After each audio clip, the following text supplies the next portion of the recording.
Raha miaro ny tongotra ao amin'ny sabata ianao ka tsy manao izay tianao amin'ny androko masina ary manao ny sabata hoe fahafinaretana ary manao masiany Jehovah hoe mendrika ho hajaina dia hiravoravo amin'ny Jehovah ianao. Isaia 9:20, 7:10 sy 4:10. Miodikodina hatrany eo amin'ny ilay fotompinoana anankiray izay manan-danja ao amin'ny tenin'Andriamanitra isika dia mahakasika ny sabata. Tsy hoe io kory ny tena manan-danja fa io kosa no azo lazaina fa fototra lehibe anankiray anehoana fa manana an'Andriamanitra mpamorona isika. Ny dikany hoe sabata manko dia tsotra ihany, sabata fitsaharana, fahatsiarovana an'Andriamanitra mpamorona. Izay no dikany. Averina ihany rehefa misy fety andavanandro, Paka, fiakarana, Pentecote, filatsan'ny fanahy masina dia miverina any amin'ny oloa-hevitra reny ankalazaina reny ny saina sy ny hoe toriteny ny zavatra mampanao rehetrarehetra. Dia ohatr'izany koa ity sabata ity. Ny sabata dia fankalazana an'Andriamanitra mpamorona. Izay no dikan'ny sabata. Maro amin'ireo kristianina no mitonona ho kristianina kanefa manidy ny fony sy ny sainy mba tsy hidiran'ny masoandro ny fahamarinana. Masoandro ny fahamarinana izay mitondra takatra mamirapiratra ka mandroaka ireo aizina manjaka ao am-po. Mandany fahazavana izay omen'Andriamanitra izy ireo ary lasa mandeha anjambana araky ny fampianaran'ny olombelona sy ny hevim-petsin'ny Satana. Lasa manompo sampy ny farany. Inona moa no antony mahazava-dehibe ny sabata? Inona mahazava-dehibe ny sabata? Ny antony mahazava-dehibe ny sabata dia tsotra ihany. Satria io famantarana omen'Andriamanitra antsika. Ezekiela 2:20, efa naverintsika tamin'ny andro lasa izay. Ezekiela 2:20, 10:10 sy ny 12:20 ary 10:20. Nomena azy ny sabata mba ho famantarana, signe zany. Omen'Andriamanitra ireo izay manaraka azy. Ka rehefa mandeha zany Andriamanitra dia mijery ny olona rehetra dia inona no jereny?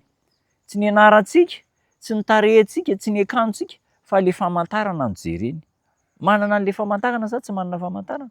Tsika rehetrarehetra zao efa mahalala an'ilay telefaonina, fitaovana moderna, misy an'ilay fanaovana scanne reny dia rehefa mandeha ilay scanne dia afaka connecté amin'ilay appareil telefaonina anankiray. Dia ohatr'izany koa Andriamanitra misy famantarana omen'Andriamanitra antsika.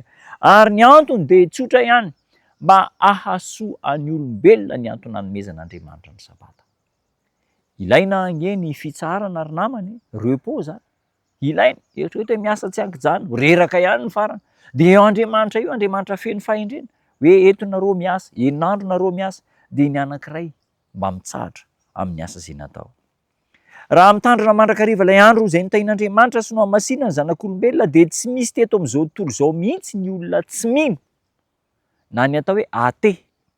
Satria na ny antony, sabata dia aneo ampahafantatra, mampiraikitra ao an-tsaintsika an'ilay Andriamanitra mpamorona. Tsy misy izao rehetra izao raha tsy misy Andriamanitra. Dia mety hiteny angamba ianao manao hoe izay mino an'Andriamanitra fa izay tsy hitandrina ny sabata. Tsy marina izany. Raha tena mino an'Andriamanitra dia hitandrina ny baikon'Andriamanitra, hitandrina ny sitrapon'Andriamanitra rehetra. Fa nahoana no misy mino, mivavaka kanefa tsy mitandrina ny didin'Andriamanitra? Zao ny ambaran'ny tenin'Andriamanitra ao amin'ny Daniela 7:5-20. Tantara ilay biby dia fanesisesy teto amin'izao tontolo izao. Dia ozy ao amin'ny Daniela 7:5-5. Mahakasika an'ilay tandroka kely zany. Dia izao ny ambaran'ny tenin'Andriamanitra. Ary teny hanohitra ny avo indrindra izy sy hampahoriny ny olo-masiny ny avo indrindra.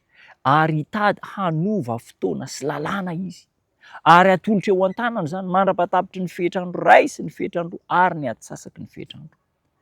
Hitady hanova fotoana sy lalàna.